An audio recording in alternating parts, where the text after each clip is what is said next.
Okay, here we go, here we go, here we go.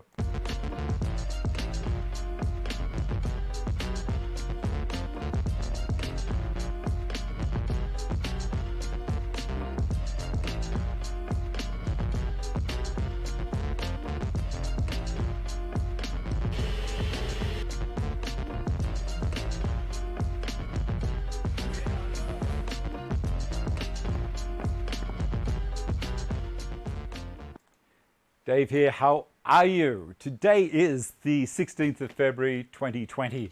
I hope you've had a good week, and we need to see your projects. If you've got something happening in the shed or your workshop, shop, garage, wherever it is, in your flat, at home, wherever, I want to have a look at those things that you're doing relating to woodworking and things associated nearby it. So give me a shout via email, flick me some photos and a little bit of a story, and we can have a look on the show.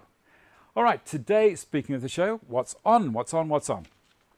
Dust extractor update. Now, I will tell you a little bit more about what's been happening with the dust extractor, but the big thing that we're going to make on the show today is an inline silencer. Now, this is going to be an attempt to make a silencer. It may not work, but I've had a look at things and I've been speaking to a few different people about Sonex foam, and I'm going to try to quieten my silencer down quieten my dust extraction system down as it goes outside. So that's going to be interesting. If it works, I'll be a hero. If it doesn't, you'll probably never come back again. All right, the next thing we're going to look at is drill press conversion. This is from Tim, and this is the one I was talking about last week, and he sent in a little bit of more detail and a couple of other photos, so we'll have a look at that. Now also next Sunday is the traditional tool groups meeting. Now I'm going to find a photo here of the traditional tool groups logo. Here it is. That's the guys there. And here are all of the details, so I don't have to run around and read it all back to you. So you can read that now and you can come back at any time to watch the show and just pick up the details. I'm going to try and get down there. I think it's a fantastic thing. Keeping old tools alive is a little bit of a passion that a few of us have got. The sick ones, of course. It can't be normal. It can't be normal. If you would imagine going back in time, maybe 200 years, and you found out that people a couple of hundred years ahead were in love with hand planes and shovels and pixomatics, they'd say you're crazy. All right. They had nothing to relate it to. They didn't have the Industrial Revolution yet. What's next? Let's make a wooden hand plane. We're going to do stage one today as well, if we've got time. Now, I reached out to Veritas and I said, I believe you have some hand plane kits where you supply your own timber, and they supply all the bits and pieces that happen to be needed to finish it off. Look at this. This is your lateral adjustment mechanism. They supply that. And the plans. So we're going to start that one off today. There's not going to be any big details with it. What we're going to do is put a piece of jarrah on the bottom of a piece of rock maple. Because I wanted to have the plane being rock maple, but I wanted the sole to be nice and hard and resilient to wear. And jarrah, being an Australian hardwood from Western Australia, is extremely hard and very dense. So I'm going to bond those two together after I've put them over the jointer.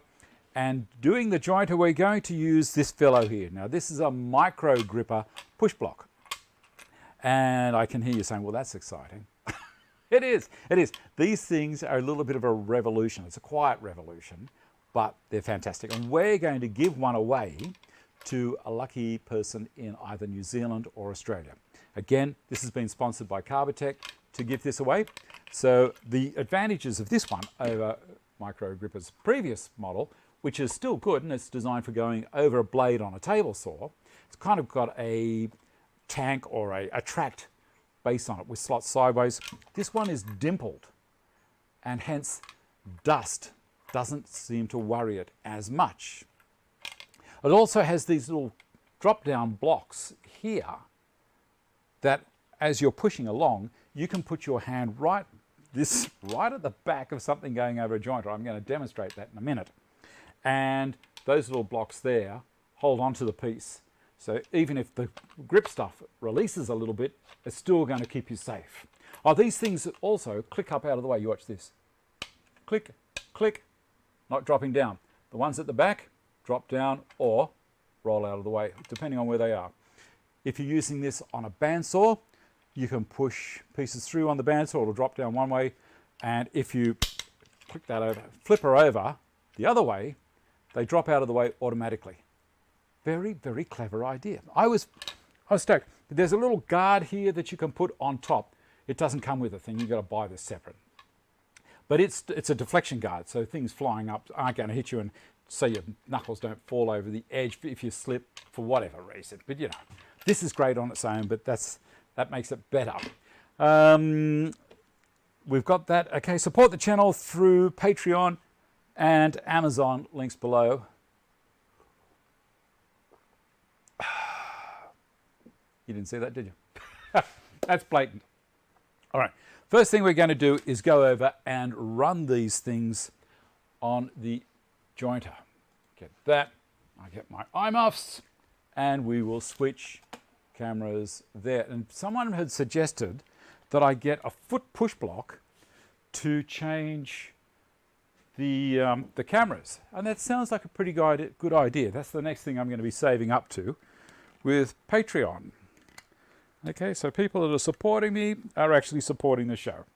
All right, I've got the jointer set to about 1/2 millimeter depth in cut. I did quickly throw the square on the outfeed table against the fence to make sure that it's nice and square. I'm going to run a piece of jarrah. There's some very, very nice. That's going to end up being nice and thin. And this is a piece of rock maple. And the grain's all over the place. Basically, I'm going to dress one side to start. We'll turn the dusty on and make sure I've got my push block. I've walked away from it.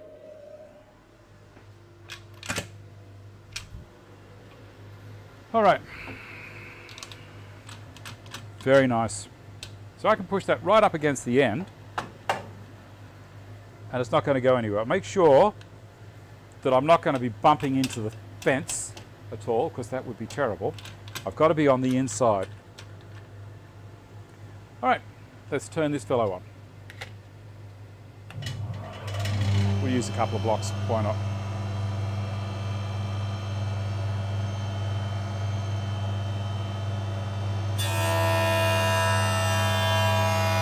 Pushing down onto the outfeed table more than the infeed.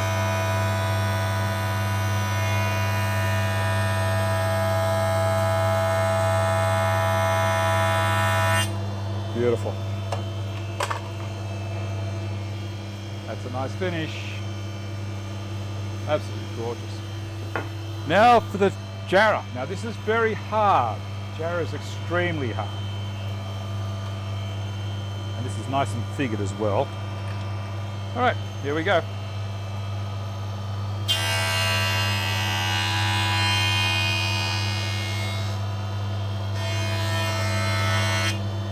First pass. Isn't that nice? This is why we put it over the jointer, to flatten it out and make sure that it's square against that side as well. 2 purchases.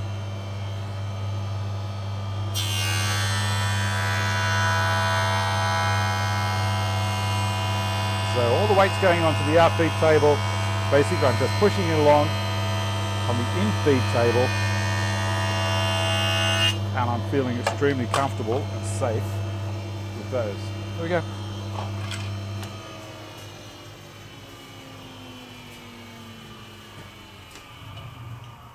So there we go. We've got that, and let's see if it's going to match up to the piece I've just jointed. You're not going to get much better than that. What do you think?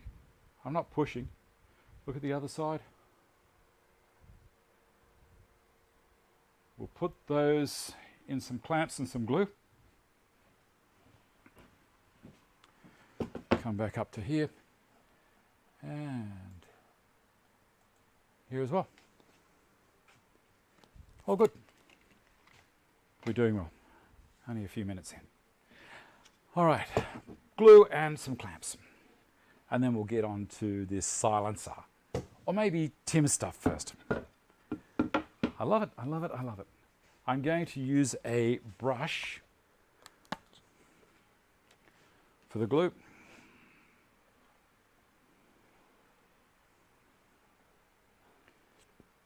Oh, I went a little bit far. I should have put it on the shorter piece of wood.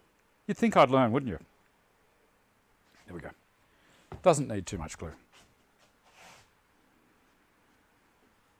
It's a cheap paintbrush. To spread the glue.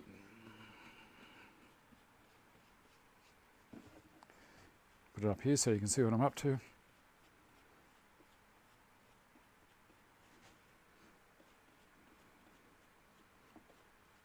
And this one.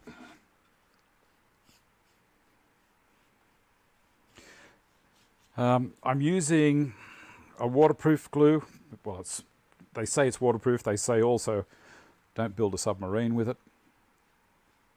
The reason get out of there. Because it may be left outside every now and then. That would be no good for, I'm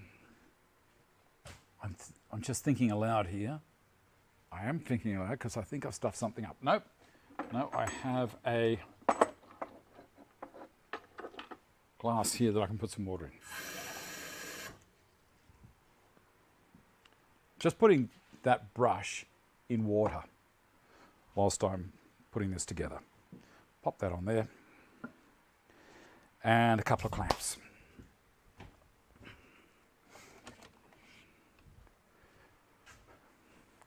So basically all I'm doing is creating a very, very hard sole. This is how they used to do it all the time. In the olden days. Now, if you're watching the show as a premiere, well, you can join in the chat. I'm guessing there's some people there talking already.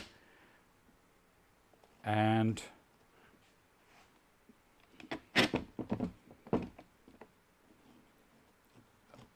this week, I will also be joining in the chat.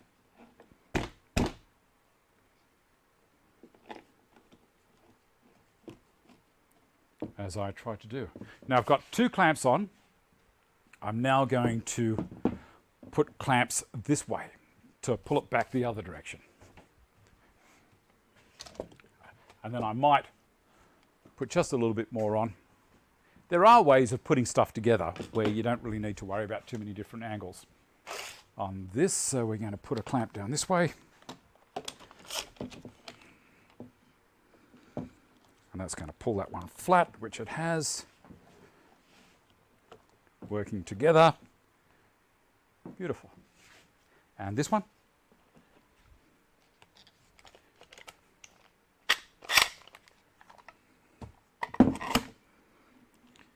Good thing about these clamps is they have plastic feet that none of these glues really like to get a grip on. So easy to clean them. I'm going to put another clamp in the center there, and then we can put that aside till next week. What have we got? What have we got? I don't want too long a clamp. Maybe a couple of these little quick clamps. But when I saw these, I was told by one of the guys at work that Veritas make these little kits. I thought, I got to get one. So thank you very much. No affiliation apart from they're nice guys and sent it over to me. Beautiful. Now I'm going to put that to the side to let it dry off. They say 30 minutes in the clamps. I'll put that down there on the floor, and then you can take them out of the clamps with that particular glue. Coffee tastes great out of this cup. I don't understand it. All right, what are we going to do next? We've done that. I can cross that off my list. I'll use a texter this week. Wooden plane. Stage one finished. All right, let's have a look at Tim's stuff. Now, you'll remember last week I was talking about the... I'll move these all out of the way so I don't get confused. I was talking about my little Bosch drill press that is quite nice and other people really like theirs.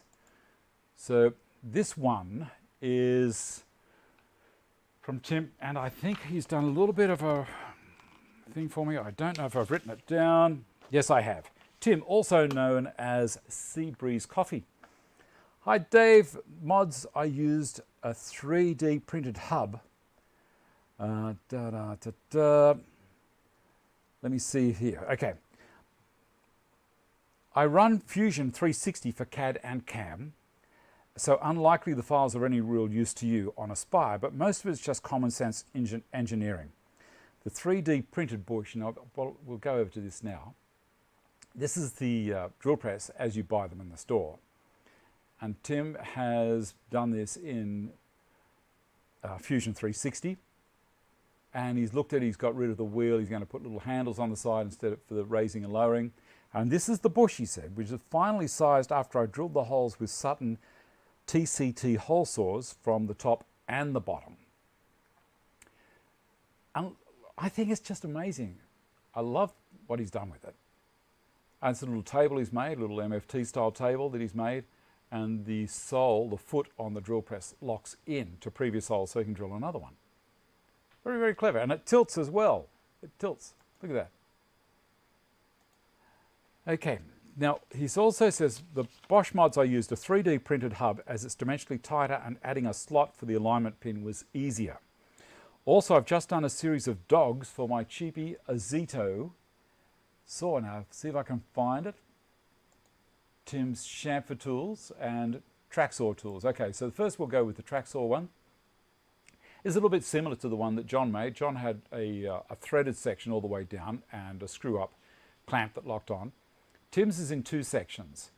You can see that there's a mortise and tenon joint that that screw or metal thread pulls through, and that's all part of locking it together onto the track. And then you drop that into the track saw, into the holes in the bench. These ones here.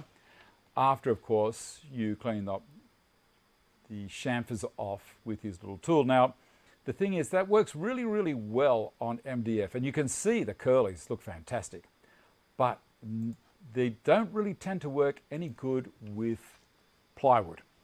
You really need the speed and a cutter turning around 20,000 RPM to deliver a really clean cut on plywood. So thank you very much for that, Tim. It's great. As I say, if you're doing something that's interesting, or maybe boring, I don't care. But if you're doing something that interests you, send it in. And there's got to be at least one other person who's interested, and possibly, quite possibly, a lot. I find, and this, I'm not yanking your chain, this is honest. Not that anything else that I'm saying isn't, but what I'm going to say is, there are so many times where I do something here and I think to myself, no one's going to be interested in seeing that. And then, unbelievably, there are so many people in the same boat that are going through the same problems or processes that you are, and they are interested. It's not something that's going to make the front page of the newspaper, but people are interested in it. So do it. Send me some photos in. Thank you, Tim. Thank you, Aka Seabreeze. So there we go. We've got the second one done. Drill press conversion. That was number 3. Traditional tool group next Sunday. If you want to score some nice planes and nice old tools, get yourself along there. I'll put that picture back up again a little bit later on in the show. The push block that I was talking about, that micro jig push block, which is fantastic. I'm going to use it on the table saw in a minute as well. So it can be used on jointer, table saw, router table, bandsaw. It's extremely functional, and it's not cheap, but it does not slip. That's all there is to it. Move that out of the way as well. All right. The dust extractor update. I don't know if I've got any more video here, but let's see if I've got any pictures. I don't think I do. I haven't got any more pictures, but it's going really, really well. Now what I've done is I've downloaded an app which measures decibels.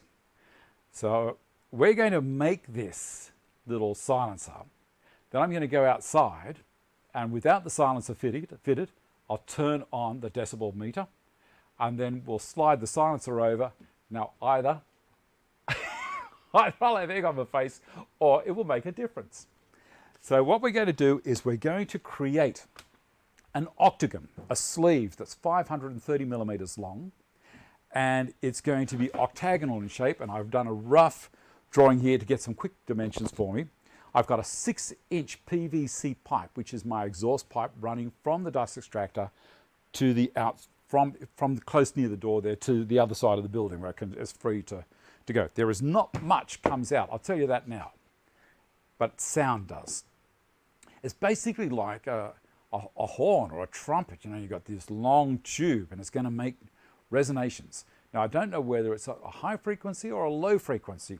The stuff, this sonic stuff, is for high frequency. It's for voice, but it's not for a lot of bass. So we'll see how it goes. I will have a look at doing something with bass further down the track if this doesn't quite work. So these are my hexagonal pieces, my octagon, I should say, my octagonal pieces here. Now these I've worked out to be about 115 millimeters long point to long point. So I'm going to set the table saw up at 22.5 degrees, which is half of a 45-degree angle. So for that angle there is 45 degrees, 2 halves. We divide the angle by 2, and it takes it down to 22.5 degrees. 22.5 there, 22.5 there. Long point to long point is 115 millimeters. I've allowed enough here for the foam to actually hold onto the pipe and also hang off the end. So hopefully I'm going to dampen the sound of vibration at the end of the pipe and also the air coming out of there, like a silencer on a gun. That's what I thought about. I thought, you know, this has got to work. I've had people say to me, Dave, it doesn't work like that. There's an awful lot happening in a silencer and a gun, and they're not as quiet as they seem on the movies. So we'll see what we can do. I'll get started with this. Now this is actually one of the things that I'm going to be using. It is offcut. It's, you know, just timber that went wrong on the CNC machine. Give me a quick sec. Tastes great. All right, let's go over here. I shall move the camera as well back to where it was, but rather than moving it whilst you're watching, I shall leave you looking into the abyss. Move this camera over here beside the table saw. Sorry, I'm taking a bit of time with this, but I think if I get it right, it's going to be a whole lot better than rushing. That doesn't look too bad. I'll tip that camera up ever so slightly. That's pretty good. All right, what do I want to do now? I'm going to, I was thinking about using just some stock guys, but I think I'll just use this, considering this is the kind of thing we're talking about a lot today. It might work very well for me. This over here, this here. Shut this one off. Open up the table saw's dust extraction, which it is. Roll that around. What I'm going to do is I'm going to rip it down the center to 250, straight up and down, and then I've got 2 smaller pieces that are going to be much more manageable. All right, all that's good. Just doing a quick check. Turn on the dusty. And table saw on.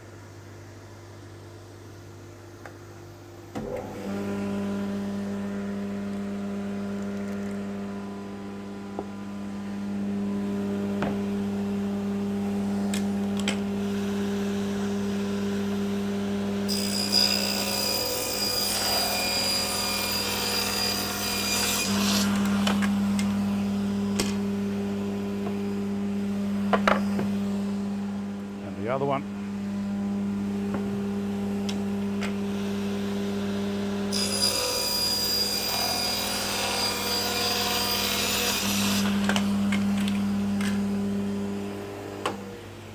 off,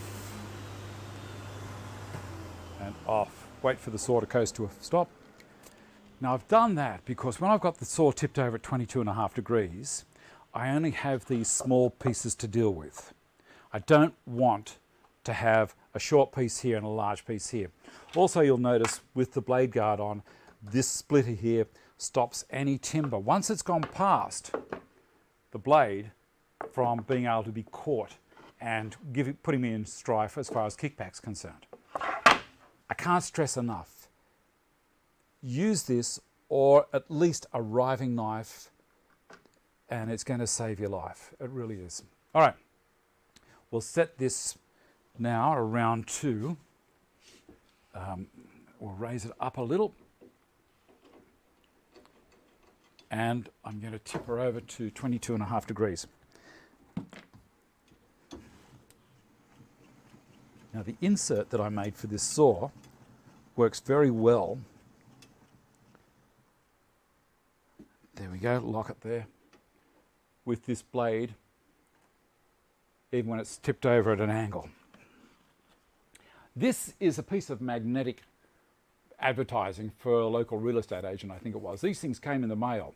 I use these over the slot here for when I'm adjusting the angle. It helps to get rid of some of the draft that gets sucked in from around the saw. I want it to be working here. All right, what do we got? 1, 2, 3, and I'll get the 4th one. Excuse me a second.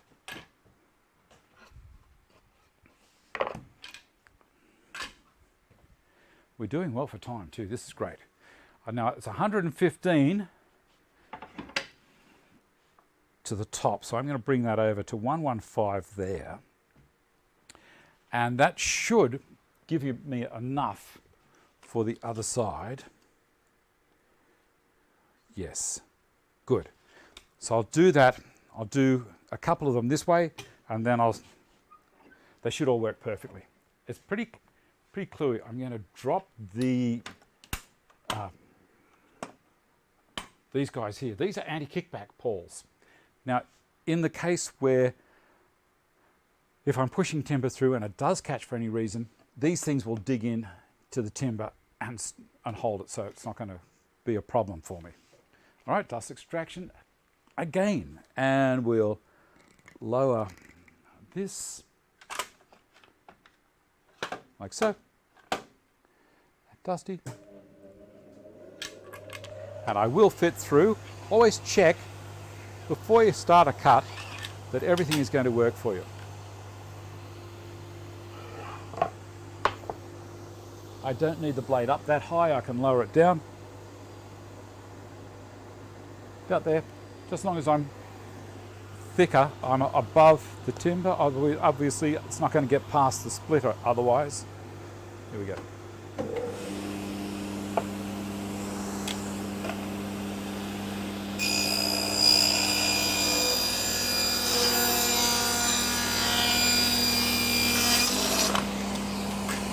Okay, that's one. And now I can turn this over and go again.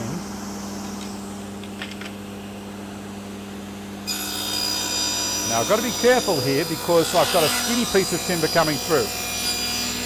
So I hold on to it. Once it's gone past, and it's going to grab it. So we'll turn the saw off. See that there was a hole in it. So I knew that was going to be an issue. That's why I've turned it off, stood away. I'll wait for the blade to finish turning, which it has. Then I can get that last piece. If this had caught, that's a javelin. Okay. So now I have one stave of the barrel. Let's call it that. And that is 120. So we need to take it back a little more.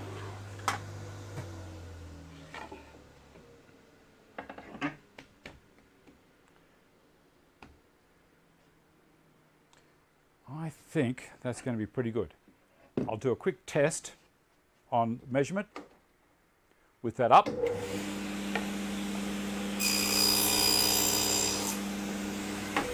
Measure it.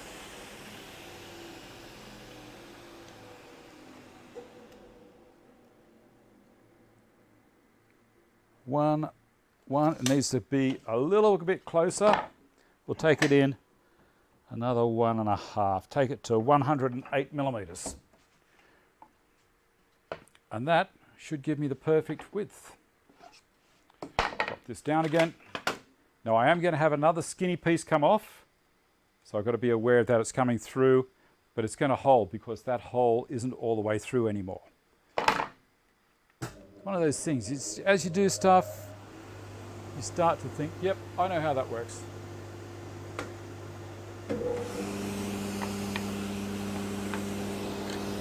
Block again.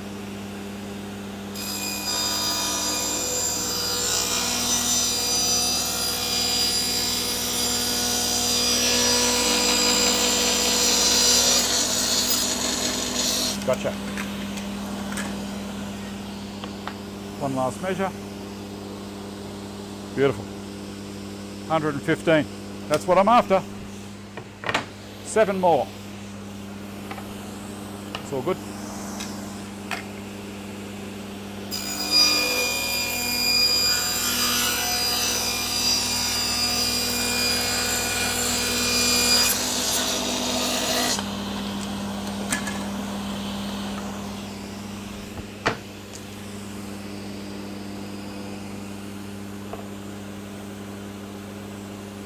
This should be fine.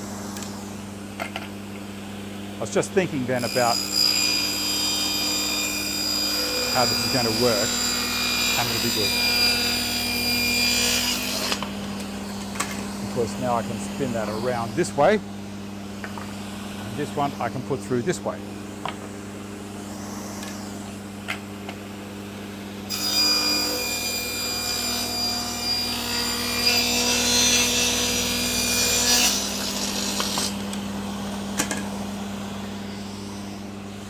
Move these out of the way over here.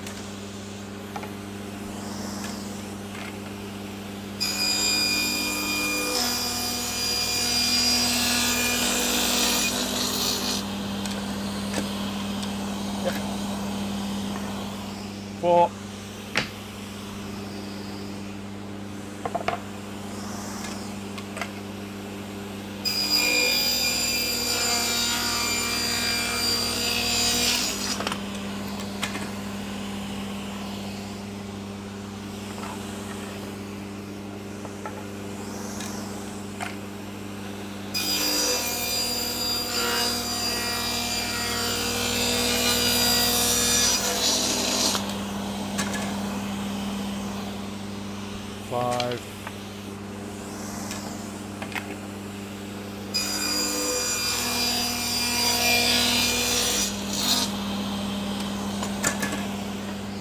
Six. I'm in a situation where leaning over the saw isn't really an issue. If the blade guard wasn't there, it would be a big issue. But this is a really big indicator to me as to where everything is. Just as long as I'm outside of it, I'm good. And as I say, I have those anti-kickback pawls. They're all there working to look after me as well. You know, they say there are 20 amputations a day in the States on table saws, which is a terrible situation. One of the reasons why I go on about trying to do things as safe as possible.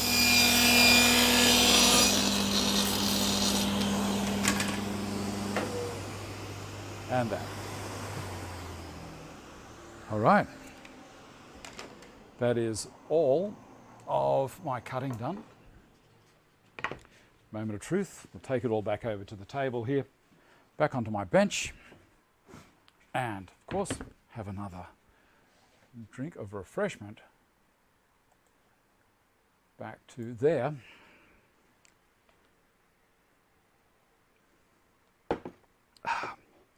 There we go. Can't put it there, you won't see it. All right, this is exciting. We're doing well for time as well. I'm going to lay these out like so. All touching. And then we're going to put some blue tape on and turn it upside down and then put some glue on it. And then roll it all up like I did with the box the other day. You remember? Beautiful box. I love it.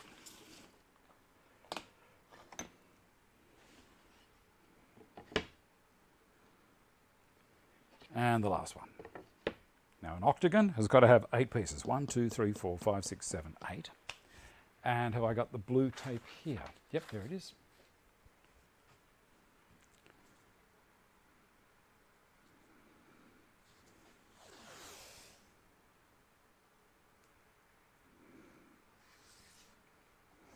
I'm going to give it possibly a couple of runs here.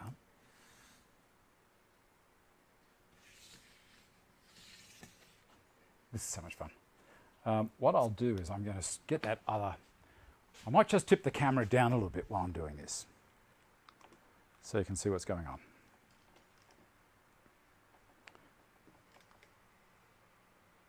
How's that? This a bit better?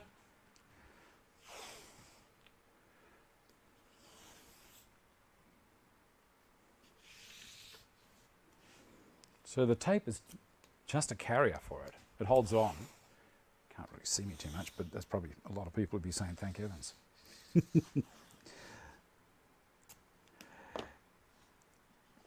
Yes, just as a carrier, and holds it all together, making sure without picking up any splinters in my fingers. All right, time to turn it over. Let's see how we go. It's always fun, this part. So when we turn it, we kind of have to turn it. It's a lot of fun, this part. Oh, look, there's another way of doing it, which is probably going to be easier. Yes. Slide it all towards me. Like so. And then I can stand it up with a piece of something across there. What'll I use? I haven't got a piece. There's something in the timber rack. I'll use that.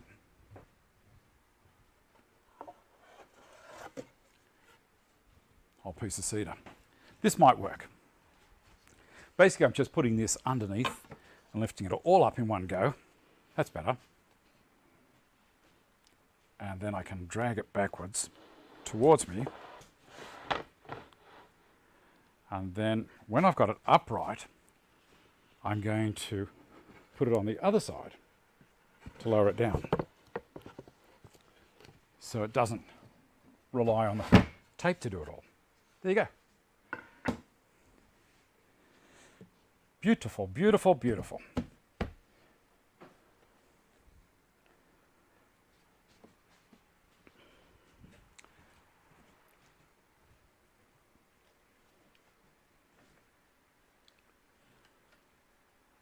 Just moved that. Going to see if the other camera is going to work any better. Not bad. Tip it up just a little bit. There we go. Beautiful. Glue, and then we're going to fold it up. Oop, camera up there.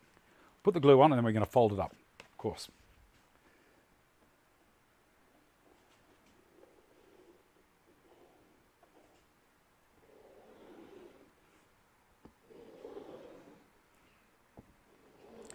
Now the glue, we can't hang around too long with it because it goes off pretty quickly. This one takes the longest out of all of them. I think it's about 9 minutes, but you know, at 9 minutes it's starting to say, I don't want to do anything at all. You're set. So I need to get through it quickly. and have this all folded up and clamps on within, say, 4 minutes, if I can.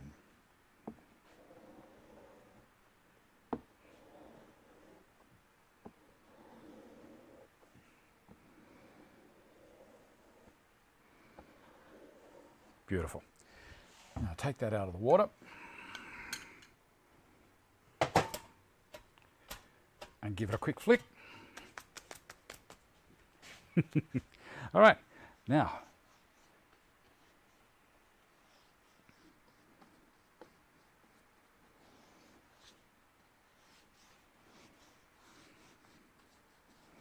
this is where a paintbrush is actually better than a glue brush,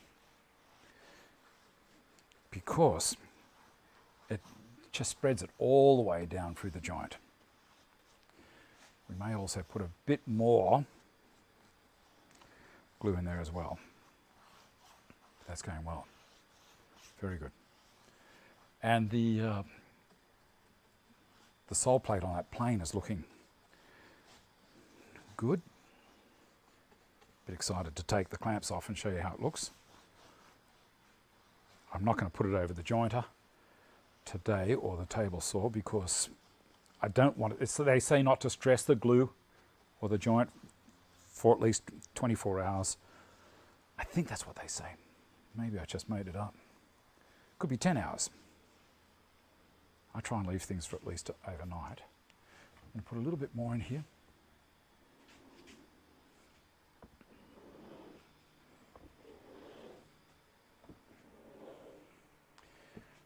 I'm going to cheat with this one a little bit too. I'm going to, after I put the clamps on and pull it up with strap clamps, I'm going to put zip ties on it. Oh, that's better. Because that will hold it steady, because I want to do a test up here. I want to do a test this afternoon. Or this morning, I should say. This morning.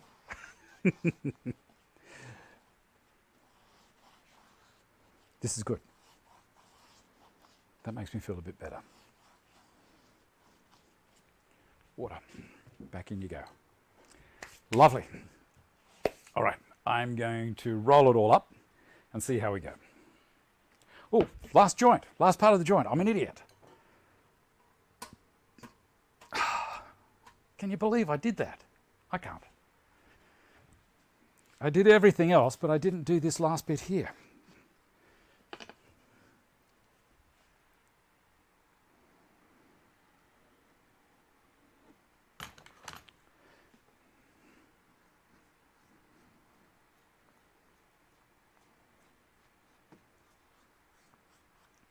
And this end.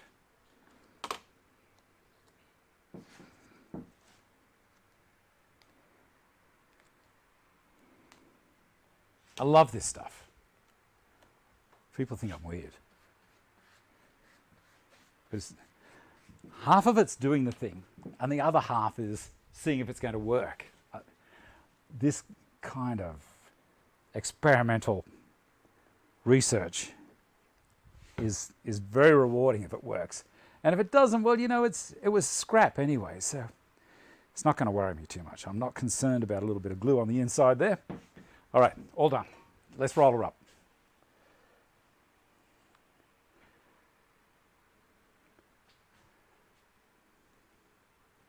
Come on. And from this side.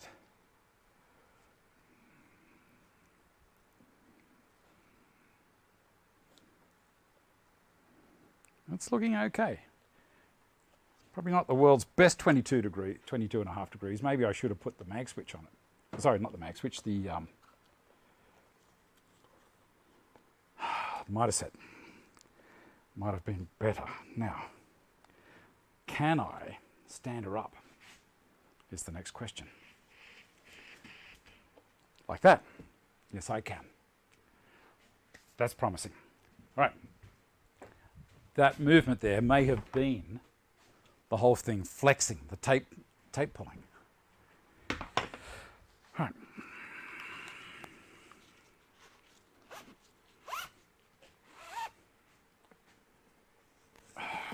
Down we go. And as I said before, it's like going fishing with this stuff.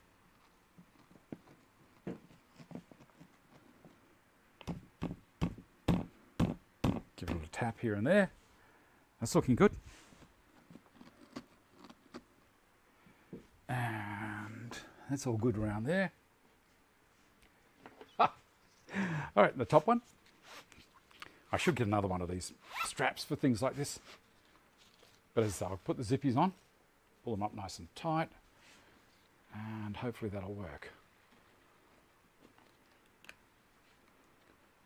I'll turn it around so you can see what I'm up to with the clamps. Whoop, bring it down a little. That's all good. Pull it up tight. Oh, those joints are coming up really well. I'm surprised. I thought, oh, I've stuffed something here. But that's...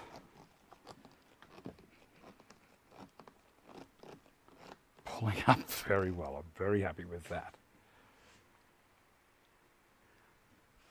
I'll show you. Have a look. Have a look at the end. They're all good joints. Beautiful. All right, and you can see here the tape has stretched. So even putting 4 pieces on wasn't going to be enough. Maybe I should have put more, but I knew I was going to come along after it with the strap clamps and pull it up tight. Now, as I say, I don't have any more strap clamps, so I can't ideally I'd like to put another one on the middle. But what I can do, I'll see if I've got one of the other little clamps down here. I might have another one. Searching, searching. Nothing there, nothing in there. Nothing in there. I used to have tiny little clamps and I forget where I put them. Do you ever get that where you think, I know I've got something here? No, no, no. Are they in here? No. No.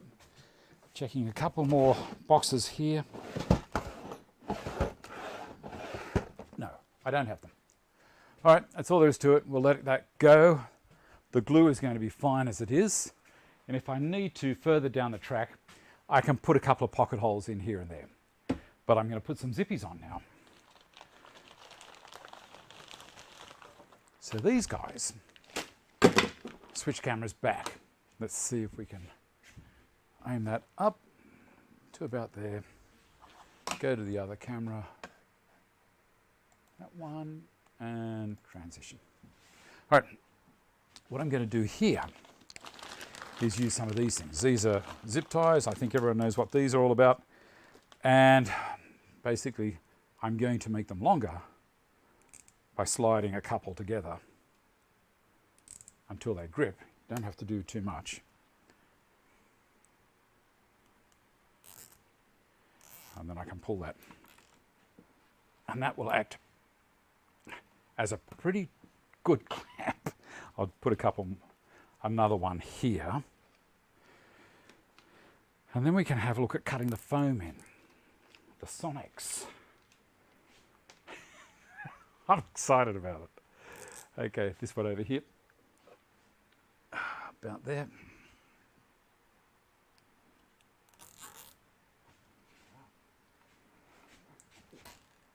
Give it to it.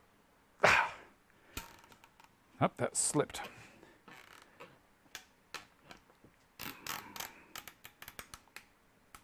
Oh, it's not grabbing. That one's had it. Look at that. I've never had that happen before. Let's get a couple more. Maybe I pulled too tight on it. It's one of those things, I'll tell you what, they use these for putting on bad people instead of cufflinks these days. They wouldn't want that to happen then, would they? I wonder if that's a known thing with them, where if you pull them too tight, that they're going to relax. There we go, that's pretty good. I always try and nip these off at the same time. They might stay living there, you never can tell. How are we doing for time? Pretty good, nearly there. All right, we've got to put the foam in. grab this foam.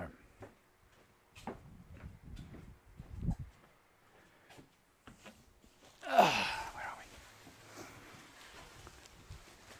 Now this stuff is easily cut with scissors, and that's what I'm going to do. So it's this stuff, and I'm going to do a quick measure. Take it out of the packaging that it came in first.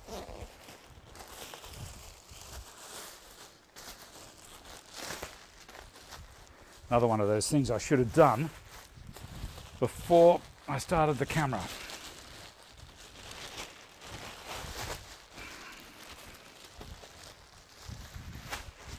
There we go.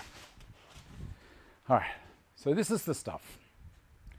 Now I'm going to put this inside. I think I need to do it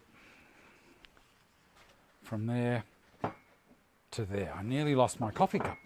Whoop, that would have been a tragedy. Scissors. I'm hoping I've got scissors down here. Not in there. What about in here? No, I do not. That's a bit of bother. That is a bit of bother. I must have a knife lying around. I think I've taken all the scissors upstairs. Let me have a look over here.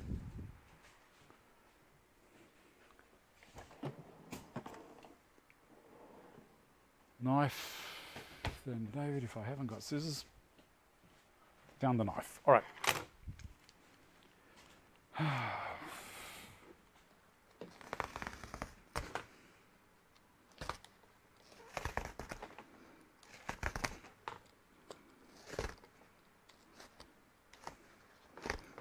Obviously, it would have been neater with some scissors, but not to worry.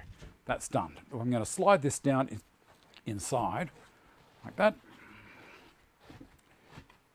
Ta-da! And another one on the other side, same length.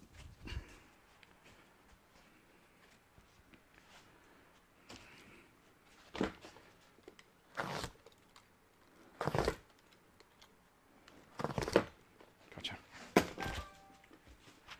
And hopefully it's going to work.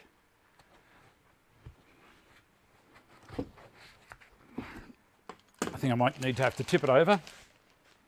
I want to put the, I really do want to put this on and get the decibel reader running, if I can. It's getting it.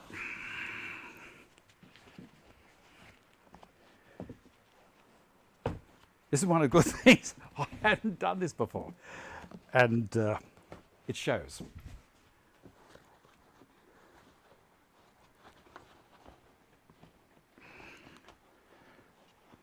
That's starting to come through.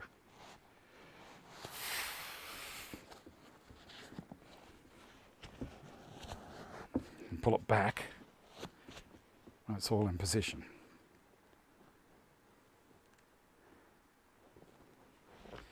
Go to the other end and pull it back through.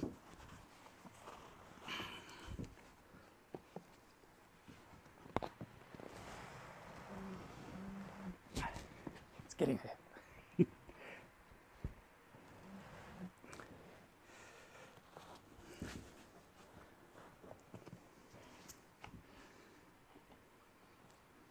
The good thing is that it does squish.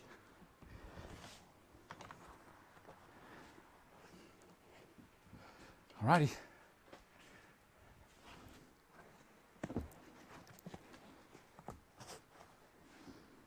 I think we'll get there. That's what we've got. I'm going to do it a little bit neater, but not while the cameras are running. I'm going to move that camera outside now so we can see what's happening. All right.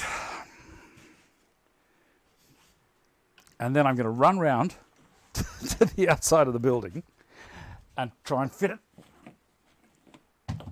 and turn this app on and see if it's going to work or not. I think that's working.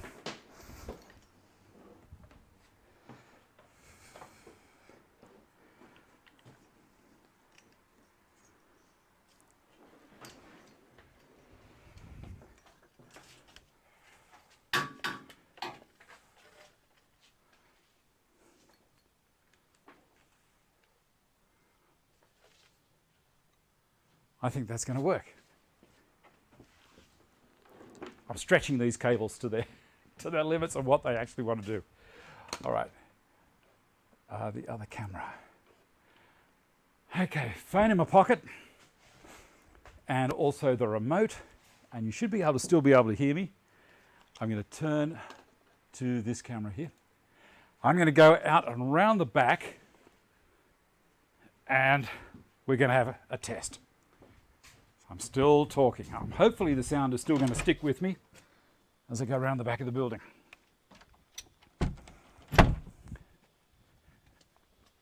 The rain here has been unbelievable. I don't know if you can still hear me or not, but you will want to get around there. I'll just stay quiet.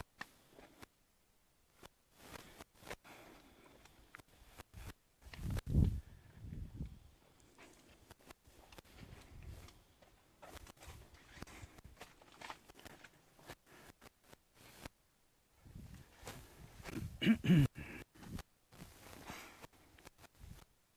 should be getting closer. It looks like a bomb out here with all the flooding. Oh, it's a little dragon. Look at that little fellow. Okay, I'm back. Hopefully you can hear me. Now I'm going to turn the Dusty on. And this is the kind of noise I want to get rid of. I'll turn the app on.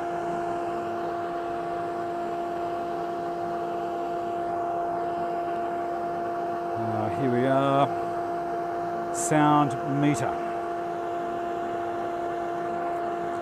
And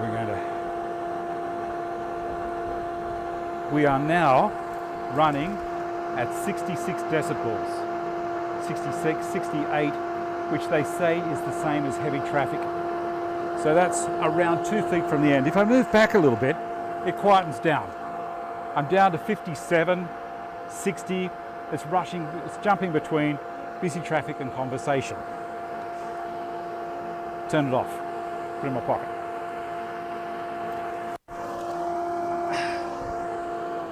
Turn it off. Okay, moment of truth. This is going to slide over there. It's not how it's going to end up, but I'm going to slide it over there for the moment. Well, that's the plan anyway, if it will allow me to. There she goes.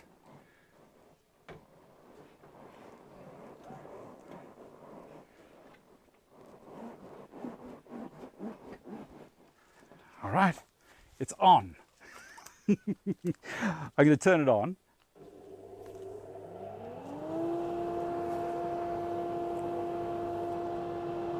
Now that is slightly muffled. Not a lot, but it's working. Let's check with the app. As I said, about 2 feet away from the end to start.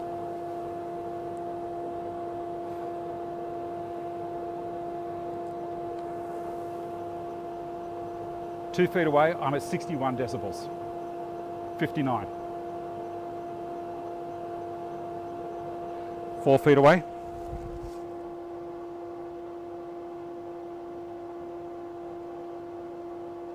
Much the same. So I don't have that higher level there. Even at this distance, 57. 60.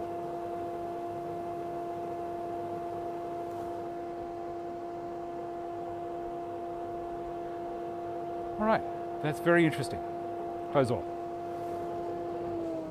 I'll turn it off. There's more I have to do to it. I am thinking about possibly running it around the pipe as well. See if I can deaden the vibration in the pipe itself. I'll come back in.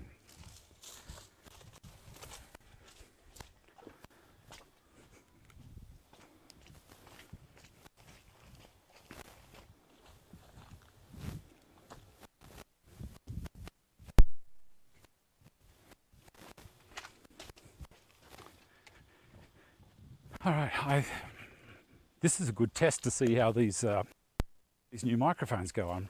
Right around the other side of the building, coming back up. Path. Of course, not only did I have to go around the building, I had to go also down a few feet at the same time. All right, let's switch cameras. back to there. All right. I had a ball doing that. It was so much fun. We've got this down here, which is my clamped pieces. We can take them out of the clamps now.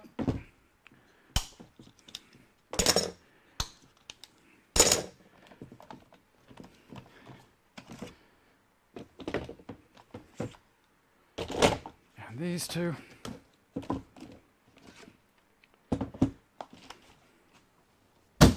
There we go. So, the extremely hard jarrah is glued to the base. I will clean all this up next week and we'll slice that down to being around 1/4 inch thick, 6.35 millimeters. People have been saying, Dave, talk in imperial so we can understand what's going on. Well, I often do. And that should be quite nice. Very excited about that. All right. What have we got on the run sheet? Dust extractor. Inline separator attempt. Traditional tool group meeting next Sunday for people in Sydney. And here's the time and the location again. So you can write that down. And also, if you want to win one of these guys, which is the micro jig push block, and you're in Australia or New Zealand, check down below in the description box. I'll have links there to the rafflecopter. These are really, really nice. They say if they get dirty, you should clean them with denatured alcohol, and away you go again. That's really good grip stuff. It's almost the same as the Festool grip tape that I use on the benches, as far as as gripping. Very, very nice indeed. Okay, and I think that's a lot. I think it's a lot. I was thinking about going over to, and I will. We've got a couple of minutes, maybe a minute. Whoop, lizards everywhere. They're all out after the rain, catching mosquitoes and things for me. All right. Up to there. What I'm going to do is I'm going to switch the camera into the other room and turn the Dusty on, and put my hand up near the import, in the part that goes, the suction point, and you can hear when I turn this. That machine is totally on this machine here. See the bristles start to fold in immediately. That's fair suction. And that's because I've got the 6-inch line running all the way up to the top from the machine. All the way through is 6-inch. And it's just this last section of hose, flexible hose, and that 4-inch pipe across the top that is 4-inch. It's a similar principle to using a crevice nozzle on a vacuum cleaner. You know, ordinarily for the stuff you're going around on the floor, it works. But if you really want to concentrate the force, you reduce the diameter. And this thing's got enough grunt now to be able to concentrate more feed there. And back over here. I didn't switch the cameras, did I? Let's do that again. I'll turn her on. And you can see where I was pointing. Sorry about that. Feel that? Or hear that, I should say. As the same. 4-inch flex up to a 4-inch pipe at the top, and then it goes 6-inch for the whole rest of the system. You may have seen me in the other room, from the other room, talking about it. Okay, back to the main camera. Yeah, no, you wouldn't have seen me, because I moved the camera. Okay. People have probably been shouting out, Dave, Dave, Dave, switch the cameras. I guess I should. All right, where are we up to? 8mm cutters. I was going to talk about the Seneca RTS, not the RFS. Last week I was referring it to as an RFS 500. So we had the Rural Fire Service and that was just on my mind. So it's the RTS 500. And the thing with the cutters that I was talking about, even though that RTS 500 will extend the length of all 4, 5, 6, 8 and 10 millimeter cutters, the cutters will not cut any deeper than they were originally designed to cut with the Domino 500. The cutters have a certain length and then they flare out for the connection onto the 500 or to the RTS 500. So they can't go any deeper than what they originally did. Now the 8 and the 10 millimeter that are designed for the 700, the XL, will go deeper. So I think they both go around 70 millimeters deep, not 28 millimeters deep. It's a very, very clever engineering thing that they've done. And because Festool made it so that the arc, that the tip of the arc of all of their cutters on the 700 is exactly the same as the length of the arc at the tip of all of their cutters on the 500. So in other words, the 500 has a longer swing because it's a shorter length, so it's like a short pendulum. And the 700 has a shorter distance because of the extra length. All right, there we go. I think that's it.